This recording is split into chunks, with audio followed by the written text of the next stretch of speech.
예, 예. 제가 오늘 설교 준비를 우리가 구원에 대해서 하잖아요. 구원. 그래서 11번째 구원에 대해서 준비를 하는데, 복습으로 했어요. 복습으로. 그때 하다가, 그동안 했던 설교 한번 보자라고 쭉 원고를 보다가 한번 복습했으면 좋겠다 이렇게 생각이 들어서 10번 했던 거 한 개 빼고 주제 한 개 빼고 오늘 복습 좀 할게요. 유익한 건 복습이니까 좋은데 이게 단점이 뭐냐면 설교가 원포인트가 아니에요. 그러니까 10개를 한꺼번에 들어야 되니까. 근데 큰 주제 구원이라는 원포인트를 가지고 그동안에 10개 했던 거 봐요. 예.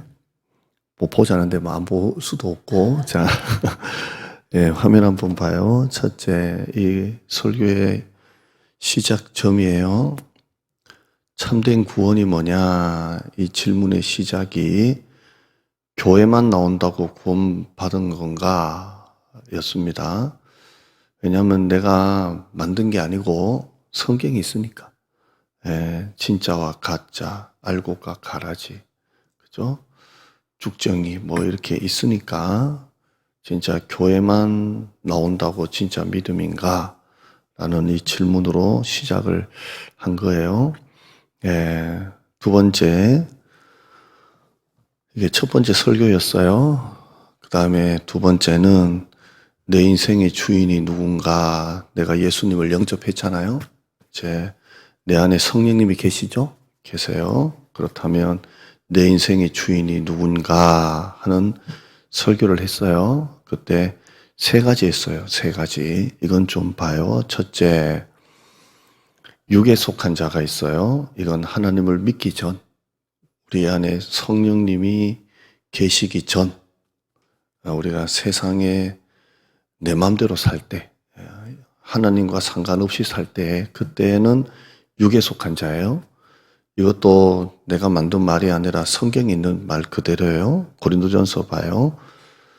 육에 속한 사람은 하나님의 성령의 일들을 받지 아니하나니 이는 그것들이 그에게는 어리석게 보임이요. 그 다음에요. 또 그는 그것들을 알 수도 없나니 그러한 일은 영적으로 분별되기 때문이라. 왜냐하면 성령이 없으니까. 이걸 목사님 앞에 한번 봐요. 앞에 보면 하나님의 성령의 일들을 받지 않기 때문에 다 어리석어 보이는 거예요. 그 사람들 눈에는 우리가 이 시간에 예배 드리는 게 정말 어리석어 보이고, 나가서 전도하는 게 어리석어 보이고, 믿음 생활이 어리석어 보여요. 그 다음에요, 다시 봐요. 이게 육에 속한 사람, 알 수도 없고, 왜냐하면 이건 성령으로 알 수 있는 거기 때문에, 이게 육에 속한 사람. 여러분은 아무 상관없어요? 아무 상관없어. 그죠? 예, 나는 지금도 그런다 그러면 좀 문제가 있어요? 아무 상관없어요. 우리는 넘어갔어요. 그 다음에요, 단계였어요. 자, 우리는 예수님을 믿게 됐어요. 내 차 안에 예수님이 이제 들어오셨어요. 좀 전에는 예수님이 차 밖에 계셨고, 이제 우리가 교회에 나오기 시작했어요. 그런데도 여전히 우리가 육신에 속한 자로 살아갈 수가 있어요. 여전히. 한번 그 다음 성경구절 봐요. 형제들아, 내가 신령한 자들을 대함과 같이 너에게 말할 수 없어서 육신에 속한 자, 곧 그리스도 안에서 어린 아이들을 대함과 같이 하노라. 이렇게 되어 있어요. 글자 크기 똑같이 하고, 육신에 속한 자, 어떤 사람이라고요? 그리스도 안에 있긴 있는데 어떤 사람요? 어린아이 같다. 이게 육신에 속한 자예요. 그러니까 우리는 사도 바울이 내가 너희들을 신령한 자처럼 볼 수는 없고 그 밑에 육신에 속한 자, 그리스도 안에서 어떤 사람이라고요? 어린아이 같은 자. 우리가 그런 말 하죠. 어린아이 신앙이다. 어린아이 신앙이다. 그런 말 하잖아요. 어린아이 신앙은 어때요? 땡깡 잘 부리고, 그죠? 기복이 심하고, 자기 갖고 싶은 거는 무조건 가져야 되고, 자기 마음대로 하려는 신앙이에요. 예수님을 자기 차 안에 모시기는 했지만 여전히 인생의 핸들은 자기가 자꾸 지 마음대로 가는 거예요. 자기 하고 싶은 대로 하는 걸 말해요. 기복이 심하고 자기가 원하는 대로 해야 되고 자기 생각이 다 맞고 어린아이 성숙하지가 못해요. 근데 우리가 교회 나와서 신앙생활 하면서 이럴 수 있어요? 없어요? 있죠? 그래요. 여러분 있죠? 난 아닌데요 하면 조금 교만할 수도 있고, 자, 우리는 다 이쯤에 속해요. 어린아이 같이 기복도 심하고 올라갔다 내려갔다. 그죠? 그래서, 그래요.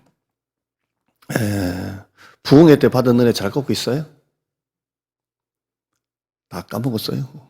모래 주머니가 터져가지고 줄줄줄 새듯이 다 샜어요? 아니면 지금 또 선명하게 그 은혜를 갖고 있어요? 자, 넘어갈게요. 자, 어린아이. 그 다음에요. 세 번째 단계는 신령한 자가 있어요. 신령한 자. 이게 고린도 전서 2장 15절에 나와요. 신령한 자. 이 신령한 자는 내 인생의 주인이 예수님이 되시는 거예요. 이게 성숙한 사람. 자기를 완전히 부인하고 이제는 내가 사는 것이 아니요 내 안에 그리스도께서 사신다. 이게 성숙한 사람이에요. 이런 사람은 항상 사람을 품고 기도하고 이런 사람 옆에 누군가 가면 은혜를 받아요. 아, 이분은 참 이분하고 얘기하고 있으면 기분이 좋아지고 힘이 생기고 신앙이 좋아지고 이게 신령한 자가 있어요. 우리 교회 성도님들의 95%는 신령한 사람입니다. 그럼 나머지 5%는 뭐냐? 모르겠습니다. 95%가 신령한 사람. 목회자도 만약에 목회자가 육신에 속한 자였으면 어떻게 될 것 같아요? 명예 좋아하고 돈 좋아하고 세상 좋아하고 그러잖아요. 그래요. 목사님을 비판하는 목사님들이 많아요. 젊은 사람들이 좋아하는 목사님들 중에 늘 한국에 비판하고 목사님들 비판하고 그런 목사님들이 꽤 있더라고요. 설교를 들어보면. 근데 이게요. 한두 번 들을 땐 좋은데 자꾸 들어보잖아요. 그러면 처음에는 굉장히 의식적인 것 같아도 자꾸 들으면 짜증이 나요.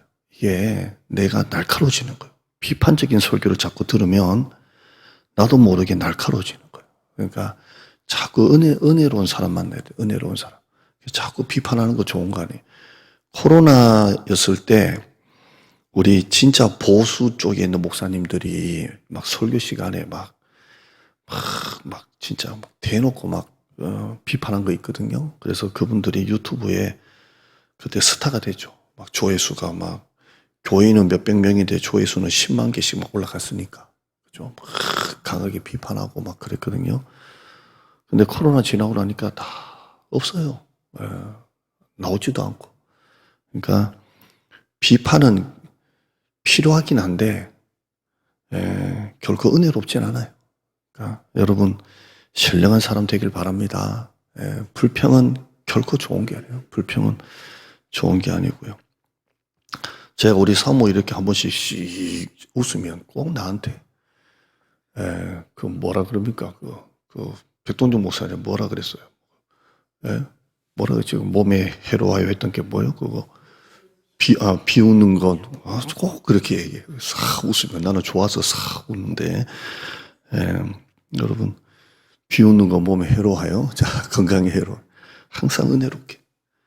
불평하면 내가 요즘에 신령한 자가 아니라고 보면 돼요. 그죠? 인생의 핸들을 하나님께 맡기고 은혜롭게 따라서 해요. 은혜롭게 하고 마음이 안 들고 짜증이 나도 그러려니 하고 그렇게 해요. 그러려니 자, 육에 속한 자, 그 다음에요 육신에 속한 자, 그 다음에 신령한 자. 이게 내 인생의 주인이에요. 내 인생의 완전한 주인 된 사람은 신령한 사람. 이게 참된 구원의 두 번째였어요. 그 다음에 세 번째, 네 번째는 영적인 싸움이 있어요. 옛날에는 싸움이 없었는데 지금은 싸움이 생겨요. 예수님께서 오신 그 이유를 얘기하죠. 내가 너에게 평화를 주러 온 게 아니고 검을 주러 왔다 그러죠. 검을 주러 왔다. 시어머니하고 며느리가 싸우고 아버지와 아들이 싸우고 싸움이 시작되는 거예요. 예수를 믿기 시작하면 싸워요. 예. 집안에 안 믿는 집안에 믿는 사람이 하나 들어가면 싸움이 시작돼요. 영적인 싸움이 생겨요. 제가 우리 청년들 예전에 봉천동에 있을 때 금요 기도회 설교할 때 신앙을 볼래, 성품 볼래 한번 설교한 적이 있어요. 신앙 볼래, 성품 볼래. 그래서 제가 그때 뭘 보라 그랬었냐면 성품 봐라 그래서 성품을 봐라. 그래서 신앙은 생기면 되지만 성품은 안 바뀐다. 예를 들어서 우리 작은 누님 교회 봉사 열심히 하는데 아주 여자가 독한 여자입니다. 아주 독한. 우리 매형이 사는 게 나는 너무 감사하고 우리 매형이 천사 같아요. 천사. 지금도 저희 매형은 저희 누님 뭐 커피 그러면 커피, 뭐 밥 그러면 물 갖다 주고 나는 왜 저래 사나 몰라. 갖다 주고 자기는 항상 저희 누님이 다 먹으면 좀 한 테이프 늦춰서 자기가 조금 더 늦게 먹고 결혼 초기부터 지금까지 그러더만요. 지금까지. 나 참 인생이 너무 좀 아멘. 그래서 왔다 갔다 결혼식장에서 왔다 갔다 자기 거 갖다 준 게 아니고 우리 누님은 가만 앉아 있고 누님 접시 갖다 준다고 왔다 갔다 그걸 뭐 갖다 줄까 아이고 나 참.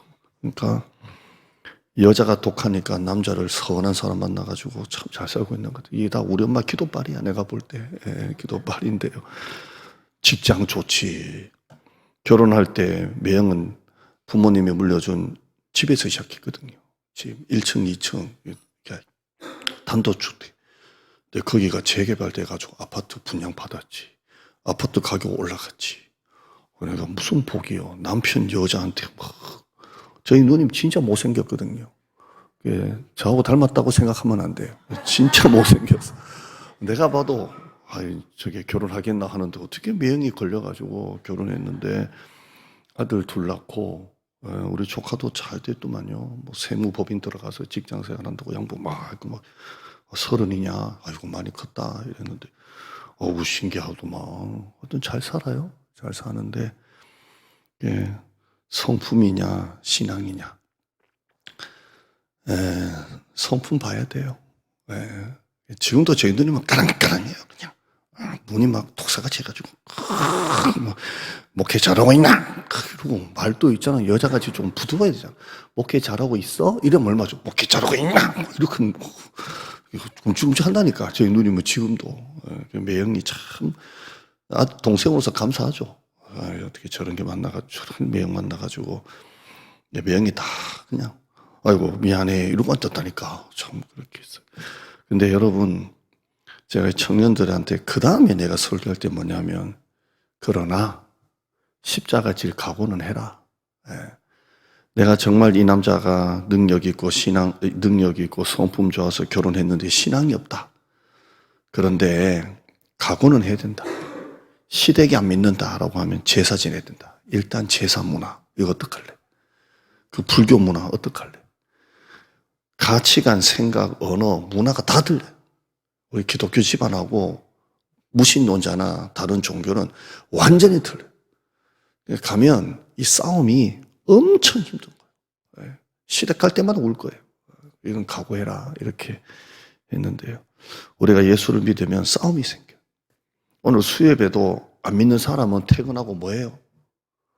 안 믿는 사람은 퇴근하고 뭐해요? 집에서 편안하게 밥 먹고 리모컨 돌리며 그냥 편안하게 쉬고 주무시면 되잖아요. 근데 여러분은 교회 나오잖아요. 싸워야 돼요. 싸움이 시작되는 거예요. 교회도 안 나오고 싸움도 없으면 진짜 문제가 있는 거죠. 이렇게 있는 것입니다. 근데 여러분 이 영적인 싸움이 있을 때에 여러분 이기는 신앙생활 하기를 바랍니다. 따라해요. 이기는 신앙생활. 지는 것도 습관이고 이기는 것도 습관이에요. 자꾸 피곤하다고 안 나오고 힘들다고 안 하고 하기 싫다고 안 하면요. 그게 또 습관이 돼요. 그러니까 기를 쓰고 그래도 자꾸 이기는 습관이 돼야 신앙생활이 영적으로 성장하지. 피곤하다고 하기 싫다고 뭐 기분 나쁘다고 자꾸 그만두면 이게 지는 것도 습관이라서 나중 되면 믿음이 하나도 안 생겨요. 자꾸 이겨야 돼요. 기를 쓰고 나와야 돼요. 기를 쓰고 나와서 예배 드리고 기를 쓰고 하나님 앞에 엎드리고 아멘. 하나님이 힘을 주시는 거예요.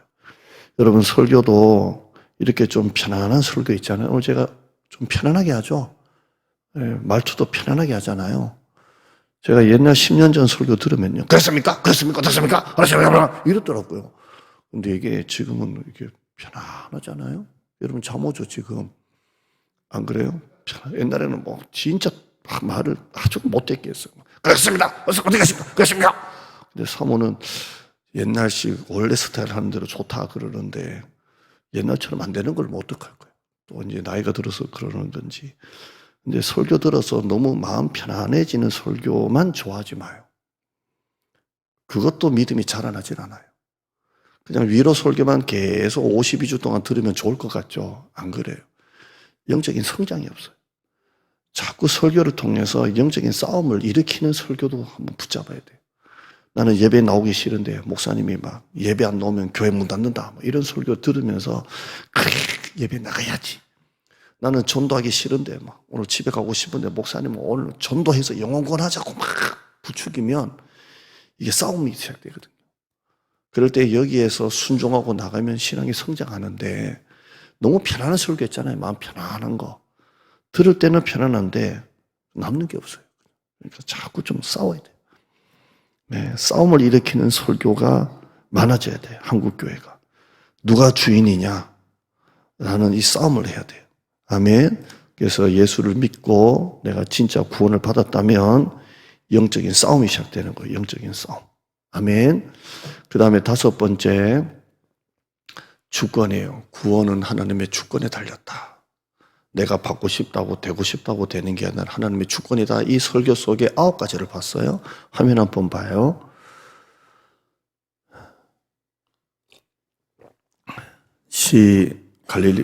시작.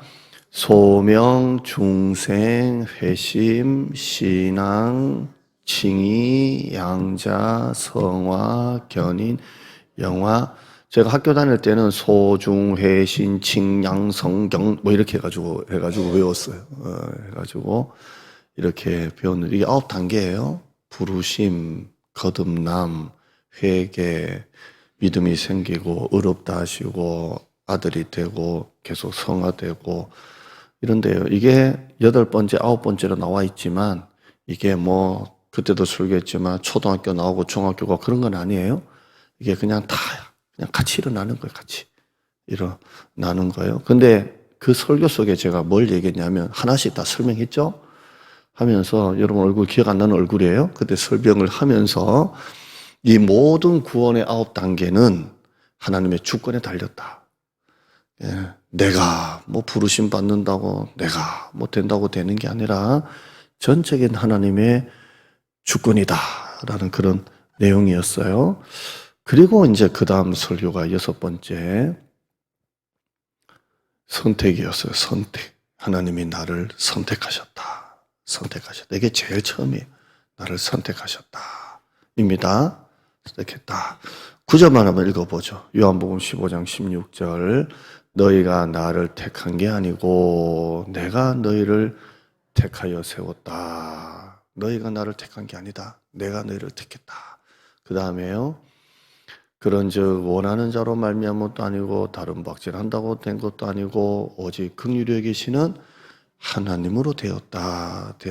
로마서 9장 10절에 리브가가 이삭으로 말미암아 임신을 했는데 그 다음에요. 그 자식들이 아직 나지도 아니하고 선이나 악을 행하지도 아니할 때에 뱃속에 있을 때예요.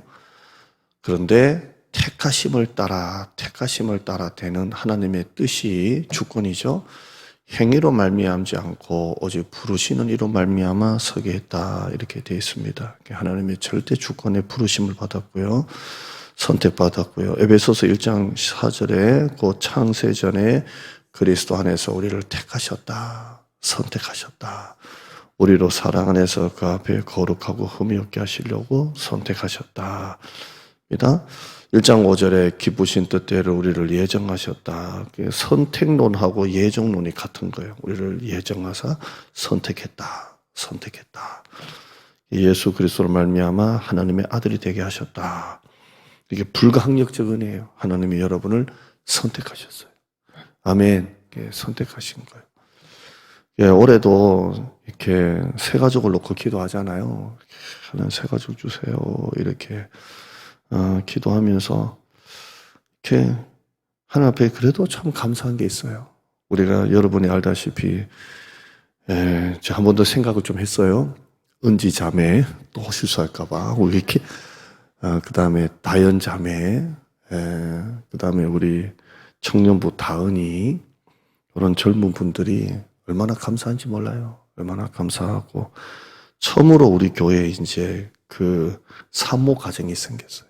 그래서 늘 기도해 하나님 출산할 때까지 우리 산모 은지 자매 건강하게 해달라고 기도하고 있습니다. 여러분 들어오실 때 그 화분 있잖아요. 꽃 있잖아요. 그건 사모한테 듣기로는 그 다연 자매가 자기 사비로 꽃을 해가지고 꽂았다 하더라고요. 그게 돈이 얼마 들든지 간에 그 마음이 교회 현관의 입구에다가 그렇게 너무 또 감사해요. 그죠? 너무 감사해요. 네. 하나님이 참 그분들을 우리 교회로 이끄신 거예요. 이끄신 거예요. 얼마나 교회 많습니까? 큰 교회도 있고 작은 교회도 있고 옆에 교회도 있는데 하나님이 우리 교회를 이끄신 거예요. 그러니까 참 이게 내가 선택한 게 아니고 하나님이 여러분을 부르신 거예요. 여러분 또 우리 교회 원로 목사님 때부터 다니신 분들부터 해서 모든 여러분이 이 대장동 교회에 나오는 여러분들은 하나님이 여러분을 우리 교회로 부르신 거예요. 여기 신앙생활 잘 하시도록 우리 교회에서 신앙생활 잘해서 복 많이 받으세요. 복 많이 받고 자 선택이에요. 감사하죠? 왜 나를 선택하셨을까? 그 다음에 7번째 이제 선택하셨으니까 부르시죠. 그렇죠? 8장 10절 봐요. 미리 정하신 그들, 선택하신 그들을 부르시고, 선택하신 그들을 부르시고, 정하신 그들을 부르시고, 이렇게 부르신 거예요. 그 다음에 갈라디아서 1장 15절에 그러나 내 어머니의 태로부터 나를 택정하시고, 선택이죠. 선택하시고, 나를 부르시고, 선택한 사람을 부르시는 거예요. 정하신 그들을 부르시고, 택정하시고, 나를 부르시고, 이사야 43장 1절에 이스라엘아 너를 지으시니가 넘겨봐요. 2절에 보면 내가 너를 지명하여 불렀나니 하나님의 부르심이에요. 너는 그래 택하심하고 부르심은 같은 거예요. 하나님이 나를 택하셔서 나를 부르셨어요. 아멘. 그러니까 다 은혜예요. 자 이렇게 되면서 우리 8번째 우리는 거듭났어요. 그 다음 보시면 택하심, 부르심, 거듭남. 나를 택하시고 나를 부르셔서 내가 거듭나고요. 이게 순서가 아니라 그랬어요. 그냥 화살표는 만들어 봤어요. 그 다음요. 거듭났다는 건 이게 다 표현되는 거예요. 거듭남, 중생, 본어게인, 새로 태어나고 이게 위로부터 태어났다 이 말은 이게 본어게인이 거듭남이 나한테 온 게 아니라 위에서부터 이렇게 어바브 밑에서 위에서부터 여기에 요 단어 속에 거듭남이 다 들어있어요. 우린 다시 태어났어요. 그때 제가 무슨 예화 드렸죠? 한 달 동안 목욕 안 했는데 새 양복 입는다고 되는 게 아니라 깨끗하게 목욕하고 깨끗하게 완전히 새로 태어난 거예요. 완전히 새로 태어났어요. 여러분은 옛날이 아니에요. 옛사람은 이제 죽었어요. 우리는 이제는 내가 사는 것이 아니요 내 안에 그리스도께서 사시는 거예요. 이제는 내 마음이 아니라 하나님의 마음이 완전히 새로 바뀌었어요. 제가 자기 부인 설교를 이렇게 하고 난 다음에 고난 주간에 바뀐 게 하나 있어요. 뭐가 바뀌었겠어요? 사람을 보는 눈이 좀 바뀌었어요. 그리고 목회하는 게 좀 바뀌었어요. 여러분은 제 설교 자기 부인, 예수님이 내려가시는 길, 베들레헴부터 가나안까지 예수님의 고난 주간 길, 자기 부인 하면서 어떻게 바뀌었는지 모르겠지만 저는 좀 많이 바뀌었어요. 이제는 내가 사는 것이 아니요 내 안에 그리스도께서 사신다. 이렇게 하니까 목회도 내가 하는 것도 아니고 하나님이 하시고, 설교도 내가 하는 것도 아니고 하나님이 하시고, 우리 교육자들 보는 것도 좀 바뀌고, 조금 더 사랑의 눈으로 보는 것 같아요. 조금 더 사랑의 눈으로 보는 것 같고, 여러분을 보는 눈도 좀 바뀌었어요. 그러니까 다 좀 옛날보다 조금 더 예뻐지신 것 같아요. 이제는 내가 사는 것이 아니요. 네, 그래서 이게 목회하다 보면 그런 게 있거든요. 아이고, 믿음이 저렇게 안 자라나나. 어떻게 믿음이 저거밖에 안 되나. 이런 거 있잖아요. 아니, 예수 믿은 지 얼만데, 직분이 얼만데, 어떻게 믿음이 저거밖에 안 되냐. 이런 게 있거든요. 근데 자기 부인 설교를 하도 하다 보니까 이제는 내가 사는 것이 아니요 내 안에 그리스도께서 사신다. 이제는 내가 목회하는 게 아니요 주님께서 목회하신다. 이런 마음을 싹 가지니까요. 다 사랑의 눈으로 보여요. 여러분 다 예뻐요. 아멘. 다 감사하고 다 좋고 다 감사하고 다 좋아요. 할렐루야. 자, 다시 전체 한번 봐요. 복습, 참된 구원, 내 인생의 주인, 갈릴리 지우고, 영적 싸움, 주권, 선택, 부르심, 거듭남 이렇게 했습니다.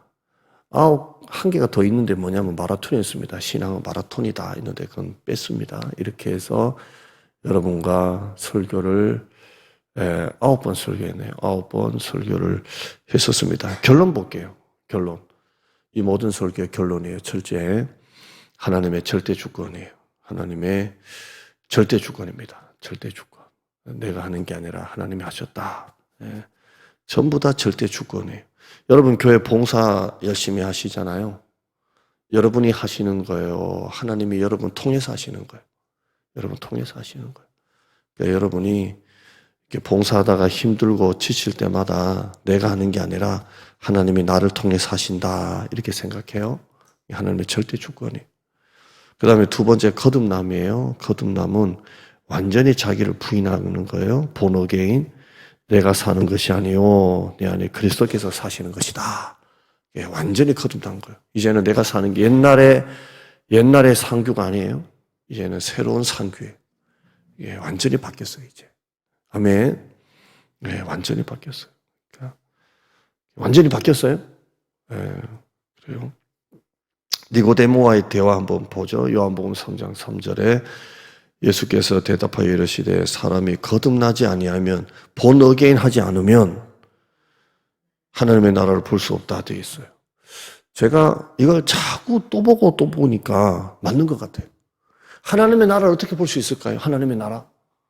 여러분 하나님의 나라를 어떻게 봐요? 여러분 지금 하나님의 나라가 보여요? 여러분 하루 종일 오늘 살다가 오셨잖아요. 하나님의 나라 보고 오셨어요? 하나님의 나라? 저는 하루 종일 목양실에 있다 왔는데 목양실에서 하나님의 나라를 봤어요? 저는 책만 봤어요. 이제부터 전도 설교 이제 3주 동안 할 거예요. 전도 설교. 그래서 전도에 관한 책을 많이 읽으면서 제 가슴에 하나님 불을 달라고 또 전도 설교도 듣고 전도 책도 보면서 봤어요. 제가 하나님 나라를 봤겠어요? 못 봤죠. 하나님 나라. 그런데 born again 하면 이제는 내가 사는 것이 아니요 내 안에 그리스도께서 사시는 것이라. born again 하면 다시 나는 죽고 예수로 다시 살고 born again 하면 눈이 바뀐다 그랬잖아요. 그러면 하나님 나라가 보여요. 모든 게 다 감사해요. 모든 게 다 예뻐요. 모든 게 다 아름답다니까. 그러면서 하나님의 나라를 볼 수 있는 건 아닌데 봐요. 그러니까 여러분 오늘 born again 하셔야 돼요. 아멘. 이제는 내가 사는 것이 아니라 내 안에 그리스도 사신다. 그래서 여러분이 회사 가서 여러분 의자에 딱 앉으면 밀린 일들, 거래처 해야 될 일들이 보이는 게 아니라 이제는 바뀌는 거예요. 이제 하나님의 나라가 보이는 거예요. 안 보이던 게 보여요. 다 감사하고 다 소중하고. 예? 하나님 나라 이해되세요? 네, 볼 수 있는 거예요. 바울은 죽었다 그랬잖아요. 죽었다. 땅속에 묻혀서 완전히 죽는 거예요. 완전히 죽는 거예요. 계시록 3장 20절 봐요. 계시록 3장 20절에 볼지어다 내가 문 밖에 서서 두드리노니 누구든지 내 음성을 듣고 문을 열면 내가 그에게로 들어가 그와 더불어 먹고 그는 나와 더불어 먹으리라. 완전히 달라지는 거예요. 이제는 내가 사는 것이 아니요 내 안에 그리스도께서 사시는 거예요. 이게 완전히 거듭나는 거예요. 여러분에게 이런 구원의 세계가 열리기를 축원합니다. 진짜 구원의 세계가 열리기를 축원합니다.